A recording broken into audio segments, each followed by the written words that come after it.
The Film Talk is brought to you by you, folks who listen and help out. Just go to patreon.com/the Film Talk for details. And now, on with the show.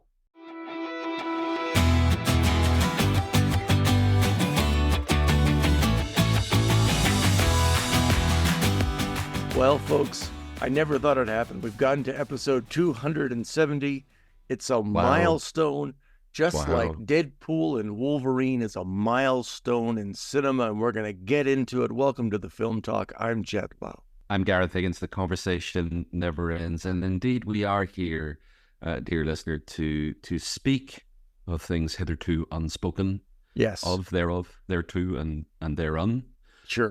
And that is, of course, two films crashing into each other, and only one can survive. Deadpool and Wolverine, which at the very top of the show, I'm gonna say two things. First of all, sure. Jett, I'm grateful to you for watching it, because you did watch at my behest. Not so much, I wouldn't say my beck and call, but at least my request. I did was watch it because not going to see it, not because yes. we're cinema snobs, dear listeners, but like I'm sure many of you out there listening, we're very busy, so we have to be selective. Yes. In the films that we talk about, because I consider our time precious, Gareth.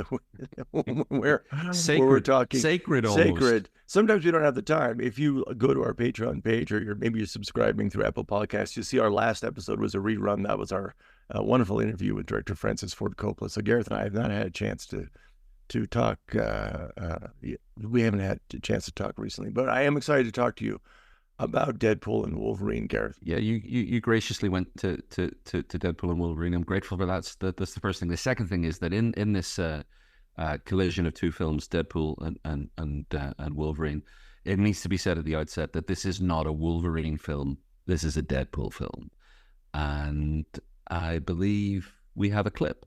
We do have a clip. In this clip, there's some Deadpool and there's some Wolverine. Let's listen. And you may think, wait a minute, does that mean you haven't actually selected the clip before recording? No, dear listeners. No. We are nothing professionals. Oh, no, we're not professionals. I don't know if we're professionals or not. Well, we get paid. We're vocation. You keep saying we get paid, and I'm interested in on what the data is from which you derive that statement. Not that I wouldn't do this for love. I do it for love, but we can talk off air about this paid thing. Dear listeners, if you want to see Gareth paid, don't forget, go to our Patreon page at patreon.com/the Film Talk. You can also buy the episodes through Apple Podcasts, and we're on Spotify and what have you. But hey, let's listen to a clip. This is Wolverine and Deadpool getting up to some wacky hijinks. Just give me one more drink and then I'll leave. That's not how it works. It does now. Leave the bottle. I know you, bub. Nope, but I know you. Everybody knows me. I'm the Wolverine. Yes, you are, and I'm gonna need you to come with me right now. Look, lady, I'm not interested. Really getting into your cups. Why would I go with you? Because, unfortunately, I need you, and even more unfortunately, my entire world needs you. And that was Deadpool and Wolverine, new film that has set a record for an R-rated opening weekend, and I think something like the 6th biggest opening weekend in history. So it's been seen by lots and lots and lots of people. It does behoove me to say that whole thing about biggest opening weekends in history, there was a flaw in the way that gets reported, because of course those aren't adjusted for inflation, and it means something, but it may not mean everything. It's a very popular film. That's the main thing to say. I went to see it on a Sunday afternoon. The audience was having a great time. There were a couple of people behind me clearly know a lot about the comics, and they were just enjoying themselves. And so the first thing to say here is, if Deadpool's your thing, this is probably a great thing for you. The second thing to say is, far be it from us to disparage movies based on comic books. That's a cheap way to respond to films. I know there are people who think that superhero movies and comic book movies can't possibly have anything meaningful to say or be films of substance. That's not a factual statement. It often has more to do with simple taste. I get it. There's some people who don't like comic book movies. There's some people who adore them. And then there's me, who I am trying to keep an open mind.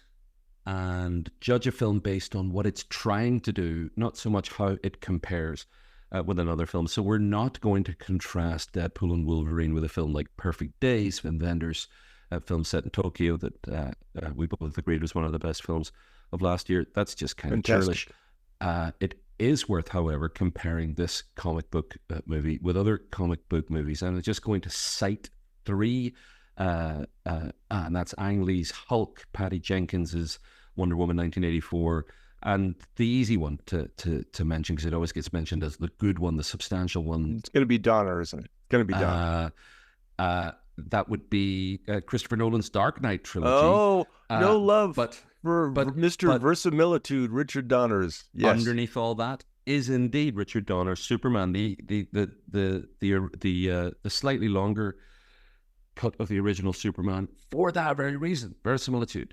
It feels like you can believe not only a man could fly, but you could believe a man could work in the Daily Planet's office like that. You can believe that this kid could grow up on the farm in Kansas. You believe that Glenn Ford could raise him and die tragically. That's a beautifully made film. Can we talk? Okay, we're not going to do a derail about Richard Donner's wonderful. Why not? Superman. Movie. When Glenn Ford, right, well-known American actor, never the heights, never as big as your John Wayne or what have you, but Charlton Heston. When Glenn Ford was working out on the farm, and he starts to have a heart attack. He grabs his arm, feels his pulse, and he says, he says, "Oh no," not because in those two words, not because he knows he's not sad for himself. He communicates that he is sad for his family because his family is going to miss him. It is a wonderful performance. And dear listeners, I am tearing up.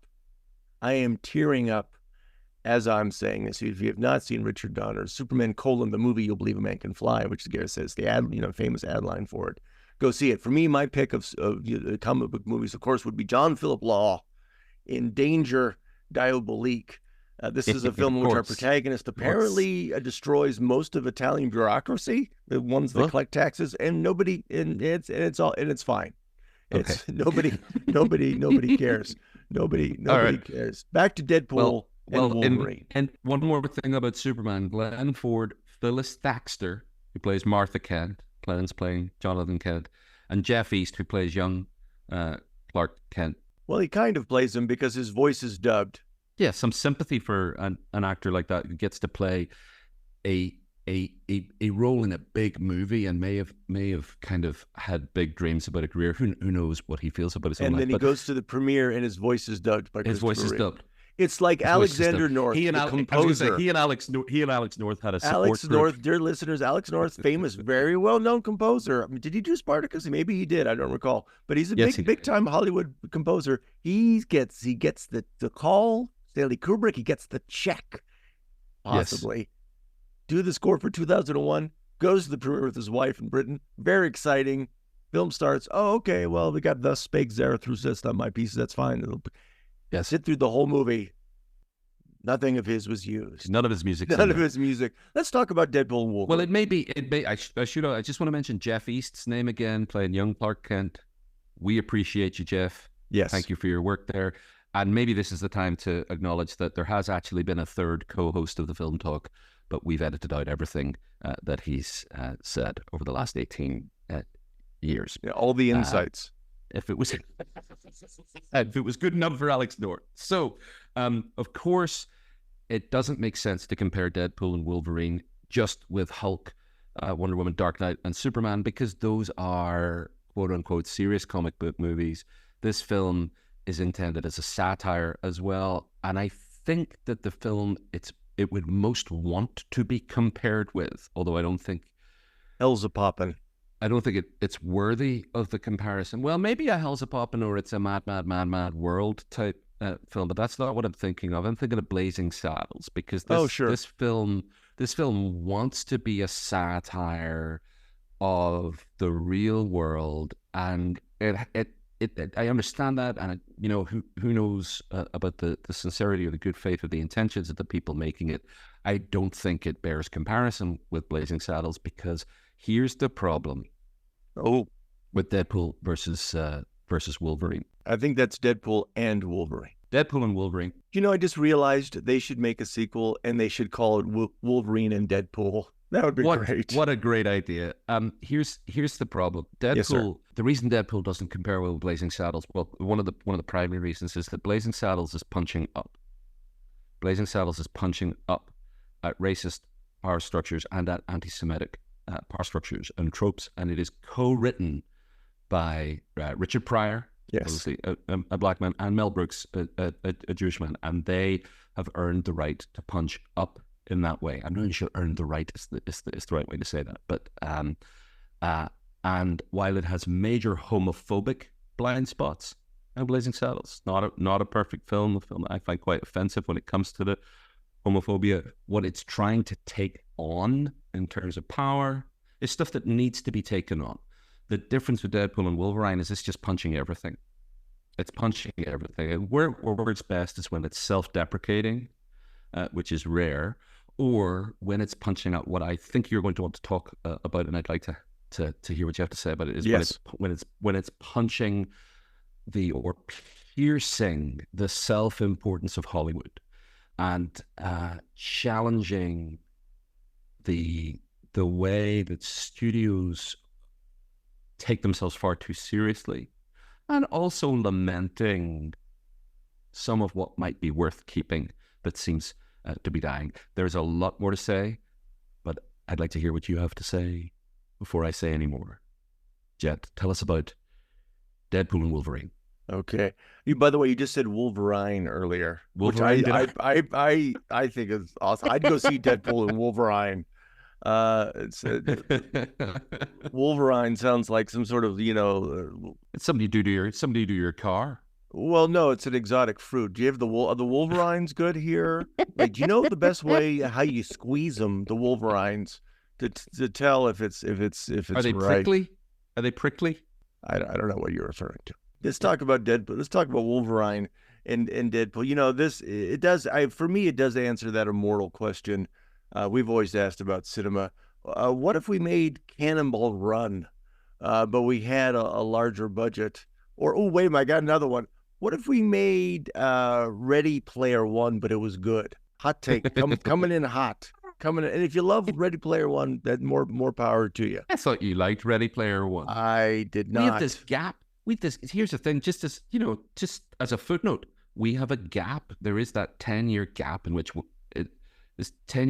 didn't talk about movies. So I don't actually know what you thought about any film between 2014 and early 2024. Yeah, sort of a memory hole. I guess we didn't talk about Ready Player One. I mean, any film that references Excalibur, the great John Borman picture, is I'm in for, but no. But here's the thing. You talk about lamenting, and for me, the thing that as someone who I think do I have a degree in film history? That's something that happened in the 10 years we didn't do the show. I went and got a degree in film. I think it's great that you have to ask yourself if you have that degree. Here's the thing.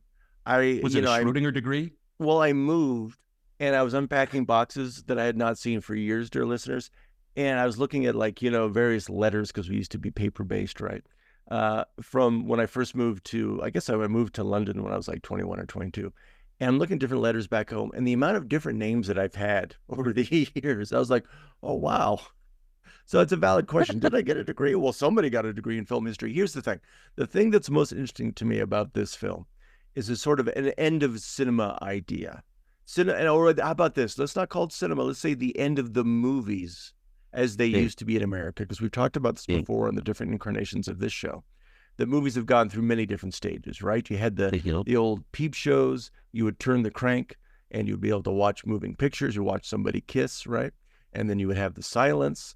The movies were a time where you'd get your news, you'd get your cartoons, you'd get your serials. It was a whole different thing. Then TV came. Movies had to be reinvented. Big budget widescreen films like Spartacus, scored by Alex North, I understand. Then, you had the movies of the 70s. They're more for adults. as the TV took the childlike wasteland aspect of the old movies. And then now we're in this period of asking, like, what is a movie in a cinema? Because I saw it in a weekday, and there's only two people.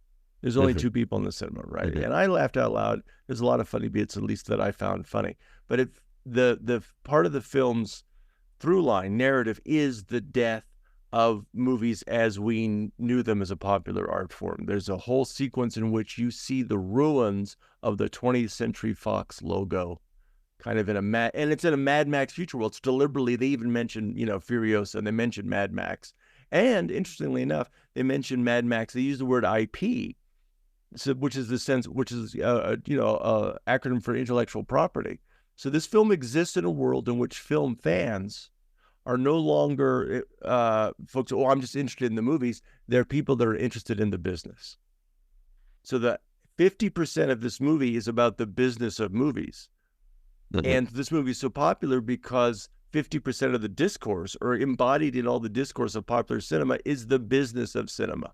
So it's sort of like a triumph of capitalism. We think about the old days, you'd have the parasocial relationships with film stars would be like fan clubs, fan magazines, right? You felt like you kind of knew the star. We think about Debbie Reynolds in Singing in the Rain. She belongs to a fan club for the Gene Kelly character, right? And now you've got online discourse where people are dissecting and engaging and angry about or not angry about the studio's systems and the machinations of the actual studio bosses. And that's what this film is about. We think about, again, 20th Century Fox is in ruins because 20th Century Fox, they were the most famous film studios. What were they? They were Paramount, Columbia, a little bit less famous, but Paramount, Warner's, 20th Century Fox, and now Disney bought them. And then Disney also owns, guess what? The Muppets. And they bought Pixar. And they own those Star Wars things. And Indiana Jones. And they own Avatar. And they own Alien. And the audience knows this. And the audience is invested in arguing about this. The audience gets the references that are strewn throughout Wolverine and Deadpool. Sorry, I can't get that out of my mind. Doctor, I've got a problem. I think I've got Wolverine. It's the burning. They're strewn throughout. And there is that parasocial relationship. When Ryan Reynolds in the movie, he mentions his wife. He talks about Blake. He talks about his wife. His wife is actually in the film prominently, under a mask. And that's part of the fun of the movie, but it also feels almost like the end of movies as we knew them, because now one or two companies own everything, and there's a little bit of space to judge and satirize them. And this film reminded me of those dystopian novels, right, in the future, in which the state controls all, and they allow a little bit of dissent as a release valve, right? So it's okay, like 1984, we're going to let you have a little bit of dissent. And maybe even the people leading a rebellion are working for us because that keeps the system stable. So for me, watching Deadpool and Wolverine, it felt like, oh, this is a necessary thing to keep the system stable because we allow you to mock what has happened to the movies. And this allows this engine to keep going. And yes, we allow you to have fun mocking the thing that's actually making your lives well, I don't want to say making your lives emptier. That seems patronizing, but it's you're literally paying to participate in the destruction of the thing you used to enjoy. And I wonder. I was actually just thinking when you were saying there about like 50% of the film is about the business, yes, and about people knowing about the business. It reminded me of an experience I had last year. I went to what at one level was simply the greatest live concert experience I've ever been to. And I went with a friend who's deeply immersed in the music industry and has been to every concert you could imagine, and frankly was often working backstage or in the sound desk for some massive stadium gigs. And he said it was one of the 5 best gigs he'd ever been to. And it was almost completely spoiled by the behavior of audience members who I think had been hooked the way you're talking about, the way some people are being hooked by a movie like Deadpool. This was Peter Gabriel's performance in Dublin last year, a 3-hour concert. It was an initiatory experience. And what was interrupting it was behind me, a couple of rows behind me, 2 guys who, during every song for about the first 30 minutes until we asked them to stop, were talking loudly about each song while the song was playing. And it was things like, oh yeah, he recorded that one in 1986 and Daniel Lanois was there. Were they doing a podcast? Is it possible you were interrupting maybe Ireland's biggest podcast? I mean, was the crowd calling for Genesis songs like Phil Collins? Were they asking for In the Air Tonight? I think, of course, when we talk about art, every word is worth it. Gold. And in fairness to us, we tend not to do it while we're in a cinema watching a film. Speak for yourself. And in a sense, these guys were experiencing some kind of pleasure by talking about the songs while the songs were playing. But of course, they couldn't hear the songs. They certainly weren't listening to the songs, and it was making it harder for everybody else to hear the songs. I was trying in this film to pay attention to what was really happening in terms of the story. Story's far too complicated. There's multiple timelines and people jumping between different things. And there's all these sort of facsimiles of creativity. The use of Like a Prayer in a fight sequence. There's no reason for them to use that particular song other than they could get the rights for it and it has a rhythm that they like. There's no connection between the meaning of that song and the meaning of that sequence, other than the fact that they could get the rights and the song has a beat and a rhythm that seems to work with that. I would much rather have less well-known songs in it than just what seems like obvious choices. And the other thing is that particular sequence is a homage to Old Boy. Yes, it is. Very famous, very famous scene where you're watching this horrendously violent sequence as the camera moves left to right and just pans along from one side to the other. And yeah, I get it, fine, but it's already been homaged in other films, and it felt to me like they're doing everything extremely well to let's call it a high degree of technical craft here, but none of it felt fresh. None of it felt like I hadn't seen it before. And that's not my most, I don't know, the thing that irritated is the wrong word. I was really troubled by something that I saw in it, which I'll get to in a minute, because you have that look in your face that you always have. And I'm... Well, we should stream this on YouTube. Do you know, for me, the sort of the Rosetta Stone for this film, and the reason why I mentioned, jokingly, as I do Cannonball Run earlier, is the end credits. Because in the end credits, we see the actors we've been watching. We see them much younger doing other superhero films for the now defunct Fox, which doesn't exist, right? Because it's bought by Disney.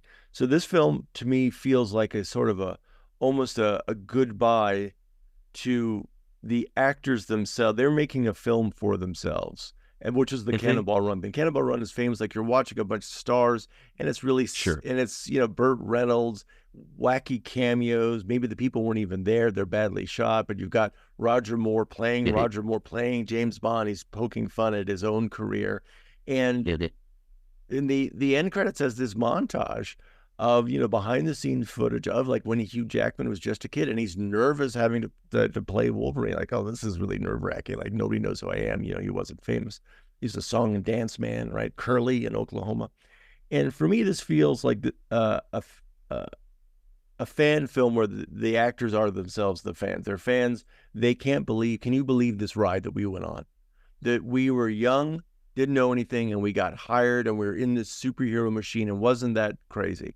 So to me, that takes, I appreciate that you were irritated, but that ending illuminated, or I would say certainly enriched the rest of the film. And it's in the film too, because there's a whole sequence, maybe the last third of the film references the forgotten superheroes. Do you remember these actors? Nothing happened to them. Channing Tatum never got his own movie, and he references that when he goes, "Well, was I born here in this void?" Or he does it in his Cajun accent. And then it was so wonderful to see, for me, Wesley Snipes, as Blade. And there's this reference to, do you remember these guys? And they were coming from films that didn't quite work, or they're forgotten about, or they're kind of crappy. what have you. And so the film becomes, again, about that art of making films at the end of the movies as we knew them. And so for me, that I had a happier time, it sounds like. Sure, I wasn't this because of this. I wasn't irritated by the funny stuff. I had an experience that was mostly enjoyable. What irritated me, and that isn't a strong enough word, is that it's not impossible to make a funny action film that has something to say. And it's also not necessarily a bad thing to make a funny action film that has nothing to say. But what's a problem is when you make a funny action film that pretends it has something to say, when most of the time it's just name-checking a list of things that it's not actually earning. And I'm going to name 3 things where I feel that it does this. All right. One is that Deadpool, the character of Deadpool, is pansexual. But all the references to his attraction to guys are played for laughs or scatological humor. His relationship with his girlfriend is clearly portrayed as superior, authentic, and normative. All his gay stuff, put it that way, is a joke or worse. Well, to me, that feels like it's adolescent. I mean, you could call this film Penetration: the movie. It's about, it's dealing with young, like I'm saying, teenage male sexuality in which you are attracted to in some ways you don't understand, or have some sort of sexual grappling with your male friends. And then there's that idea that you have to leave that behind when you become an adult, and that's when you settle down in a woman. It's sort of like the story of the West, right? The Westerns. You're with your other cowboys. Homophobic, patriarchal, empire-building story. That's there's a reason why that's archetypal. There's something there, right? It's an old story. You're with the males, and then you must leave that behind, and you must settle down, and then civilization starts. And it may make some space for people to think, okay, it's better to have a bit of a laugh about this than it is to persecute people. But I think they're trying to have their cake and eat it by naming Deadpool as a pansexual character. He's not really pansexual if all his attraction to guys is just a joke or coercive. And there are certainly jokes about borderline non-consensual stuff. And there is a character who's portrayed as gay who's mocked in the movie. If they make a Deadpool movie in which there is an honest same-sex interaction between 2 men that isn't played for laughs, we can revisit this topic. The second thing, this is the more important thing. This is the thing I thought you would actually have already brought up. We often talk about the myth of redemptive violence, and we often talk about the way that villains are treated. This movie does something that's absolutely incredible and then utterly negates it within minutes of it doing it. And that is, one character is about to be neutralized by the good guys, and then one of the good guys remembers what his mentor, who's either Dr. Xavier or Patrick Stewart, I'm not sure if it's the character or the person of Patrick Stewart that he's thinking about at this point, who basically would say to him, Wolverine, don't kill people when you can restrain them by other means. And so Wolverine decides not to kill this person. That person, played by Emma Corrin, they respond to Wolverine's actions by opening a portal to let Wolverine and Deadpool go. And for a moment, it looks like, oh, here we are, exactly the very thing that I yearn for in storytelling. Honest portrayals of the possibility of mercy, compassion, something less than lethal, and of people actually changing. Yes. Now, I'm not naive enough to think that every time you do something kind for somebody, that they automatically change their ways. But the film, not only within 1 or 2 scenes, not only does it ignore that Emma Corrin's character, Cassandra Nova, I think is their character's name, that Cassandra Nova has experienced this mercy and has responded to the mercy by deciding, okay, thank you, I'm gonna let you go. But they continue on their villainous ways, and then, spoiler alert, they get annihilated at the end of the movie. But worse than that, Wolverine and Deadpool forget what Dr. Xavier would have advised them to do, and they just slaughter dozens and dozens of people after this moment. Now, so I know, dear listeners, some of you may be thinking, Gareth, you're taking this too seriously, to which I would respond, perhaps that's the case. And the film takes it seriously in the moment where they show mercy to Cassandra Nova, and then it pulls the rug out from under us. It doesn't take its own seriousness seriously, even in those moments. How great would it have been to see Cassandra Nova at the party at the end? I know. That would have been great. It's not impossible to come up with a creative solution to a villain that doesn't involve killing. I thought they might do it because there is one gray line. They ask her, and by Wolverine and Deadpool ask her, "Why you like this?" And she goes, like, she can't believe. She goes, "I don't know." And you could tell the character is like, "Wow, I'm really screwed up, and I don't know why." And I thought, well, that's really interesting. Are they going to do something there with that? And they didn't.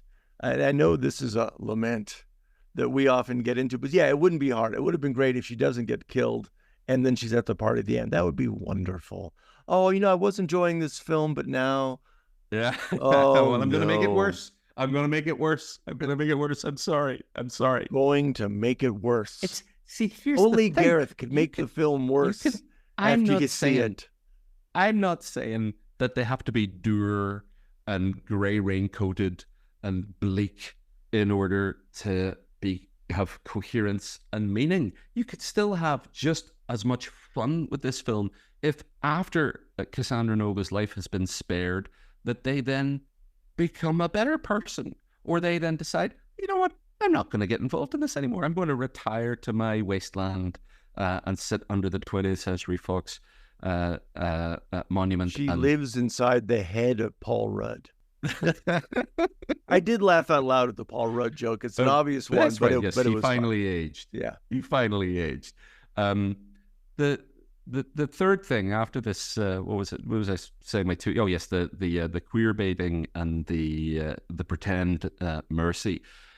For a moment at the climax, it actually looks like not only Wolverine's archetypal identity as the one who suffers on our behalf. And that is Wolverine's identity. He suffers on our behalf through all the Wolverine storylines. But that Deadpool is actually going to join Wolverine in that self-giving, sacrificial love. He's called himself Marvel Jesus the whole way through the movie.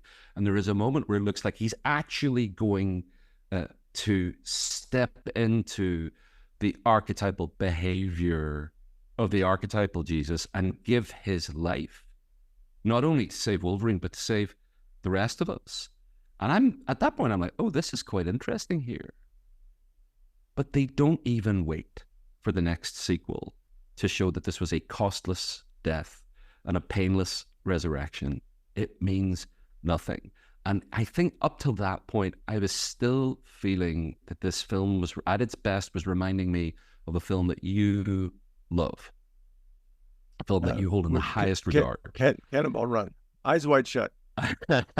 No. I watched that film. I watch Eyes Wide Shut every month, by the way. Just for Alan Cumming. It used to be every 6 months. I'm getting older. So you're getting. So what film? How's my Wolverine doing? How's my Wolverine? Doctor. What serious film do you think that you love that this reminded me of the most at its best? What you got to give me? I love a lot of serious films and a lot of films that aren't serious. You have to give me. So it's a serious film. It's a serious film that's a serious attempt about shattering myths about both something in the real world that's really important and also movies about that thing in the real world that's really important. It's a film you like more than I do. Boy, that film sounds great. You like breathlessly called me up on the phone when you saw this. It was in TFT 1.0.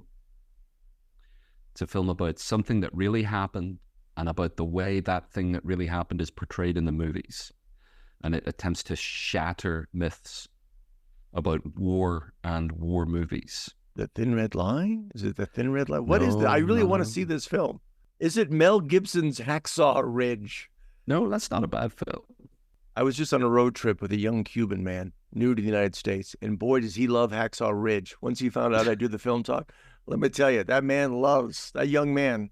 Well, Hacksaw Ridge is about I mean, that's a powerful film about a what is this film? Who didn't want to take up arms but serve people during war. This is a film about both the Second World War, and it's a film about Second World War movies, and it's a film about war movies generally, and it's a film about war generally, and it propelled a German television actor to stratospheric fame about 15 years ago. Oh, okay. Sure. And the last line of the film is Quentin Tarantino putting in the mouth of one of his actors, I think this might be my masterpiece, that is Inglourious Bastards. Yes. And there are moments in Deadpool and Wolverine that made me think about Inglourious Bastards, because it's trying to make fun of how seriously many people take comic book movies. And frankly, it's a bit of genius to make fun of the audience and still make the audience like you, right? That's a bit of genius, to kind of tell the audience, you're in on the joke with us. The problem, other than its aesthetic inconsistency, is that it doesn't propose any alternatives to the worship of the business. And when it does, particularly regarding the mercy that is shown and then forgotten about to Cassandra Nova, it immediately forgets about the best things in it. And I don't think that it's, without any prejudice to all the good people involved in making this film, and this, the sincere effort to make a thoroughly entertaining movie, which is clearly thoroughly entertaining a lot of people. And sometimes a cigar is just a cigar, and sometimes a funny movie is just a funny movie. I don't think it's with prejudice to them to say, do better, and audiences deserve better. And even though it may be impossible to recover what has been lost, I think cinema's still alive.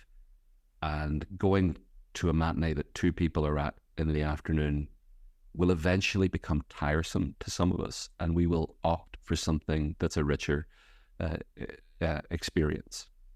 I think that's true. I mean, think about it. If you have a phone, you're paying your monthly bill for the phone. So why go to the movies? You already have that entertainment on demand. Anything that you need, really. That's what's happened here, and cinema has tried to combat that, just like they went with widescreen. I saw I'm going to call it D&W. I saw it in a screen that has I think they call it the Screen X experience. I didn't know that, when I went to see it. That means on either side of the screen, dear listeners, they had other projectors, and they're projecting like more information in theory for the big action scene. So when the film started, I'm like, what is, the walls of the cinema. But the thing is, the walls of the cinema they're not painted with a super reflective paint. There's still the exit signs there, and we could see illuminated. And I'm thinking, oh God, is the whole film going to be like this? And then it stopped. And I'm like, okay, that was distracting, because there's the big lines where the walls hit the main screen. And then it went on again for another big action scene. So I'm like, oh, okay, we're going to get the Screen X experience for every big action scene. But then no, it just went on sometimes randomly. It was a jumble. It was a jumble. It was not thought out. And it sounds to me that that's how you felt about this film.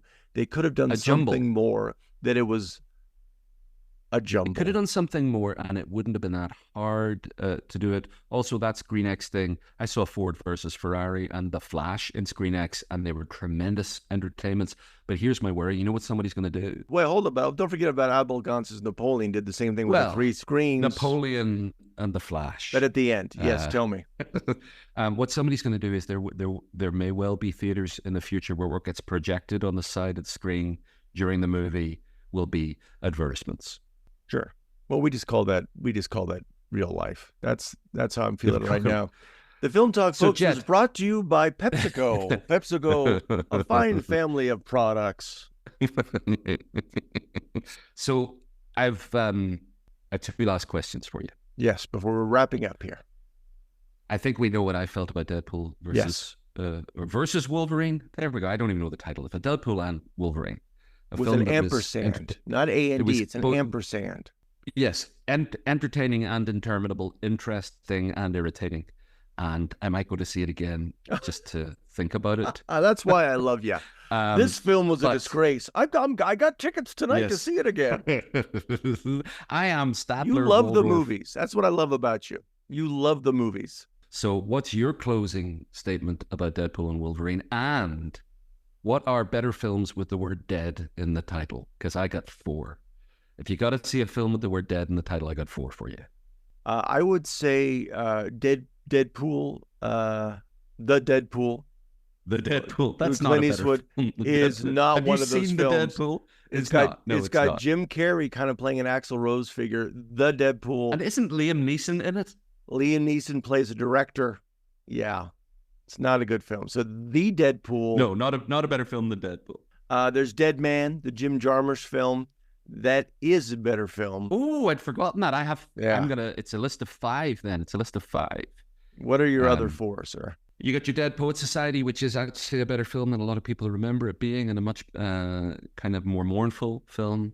You got your Dead Zone, which is one of the few films that David Cronenberg made as a director for hire. Did it the same year as Videodrome. Amazing. Look at that. Look at that great Howard Shore score, Christopher Walken's most memorable performance, and also a mournful film with a very meaningful question at the center. Another David Cronenberg film, Dead Ringers.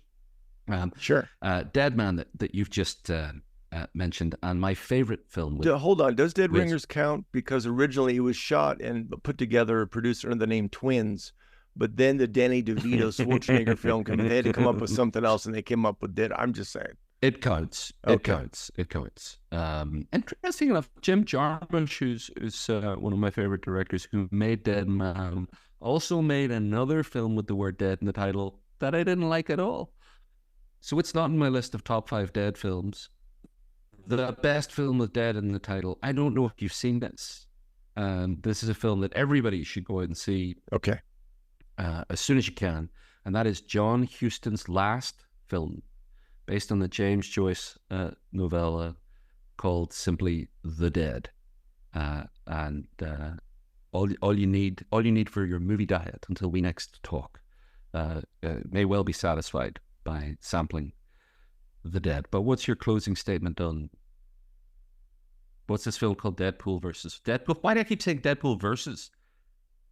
Deadpool and Wolverine.